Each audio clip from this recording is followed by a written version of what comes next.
Mdhibiti na mkaguzi mkuu wa hesabu za serikali mstaafu Bwana Ludovick Utouh amesema vitendo vya rushwa vinavyoendelea kushamiri kwenye sekta mbalimbali nchini ni matokeo ya utamaduni uliojengeka kwa vijana wanapokuwa kwenye ngazi mbalimbali za elimu kutokana na kukosa elimu ya uwajibikaji.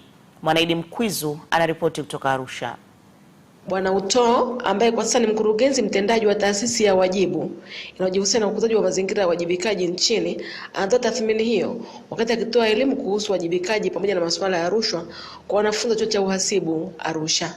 Ukweli ukiangalia statistics za taasisi za dunia ambazo zinafuatilia vitendo vya rushwa na utawala bora kwenye nchi mbalimbali, Tanzania tulikuwa tunapiga hatua. Lakini bado ukweli kuwa kwenye namba ya 96 bado haitoshelezi. Kwa nini sisi Tanzania kuwa namba 96? Ni kwamba kuna nchi 95 zinafanya vizuri kuliko sisi. Kwa nini isiwe ni sisi katika hilo kundi? Na kwa nini mathalan tupitwe na Rwanda? Profesa Epafra Manamba ni makamu mkuu wa chuo cha uhasibu Arusha. Ninyi vijana mna jukumu la pekee katika kubadili mtizamo wa jamii kuhusu rushwa. Jukumu la kuifanya jamii ione rushwa ni kosa lisilovumilika, ni kosa lisilosameheka. Kwanza,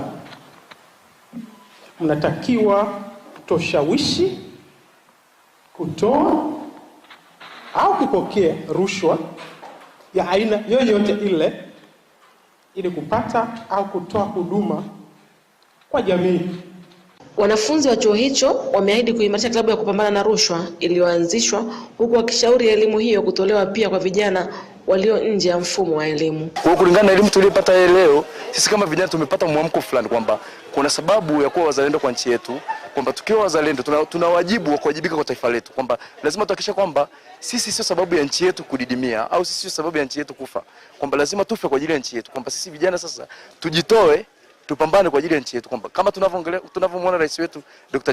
John Pombe Joseph Magufuli anapambana kufa na kupona kwa ajili ya nchi hii, basi na sisi vijana tunatakiwa tumuunge mkono. Nikiripoti kutoka hapa jijini Arusha, mimi ni Mwanaidi Mkurugenzi, ITV.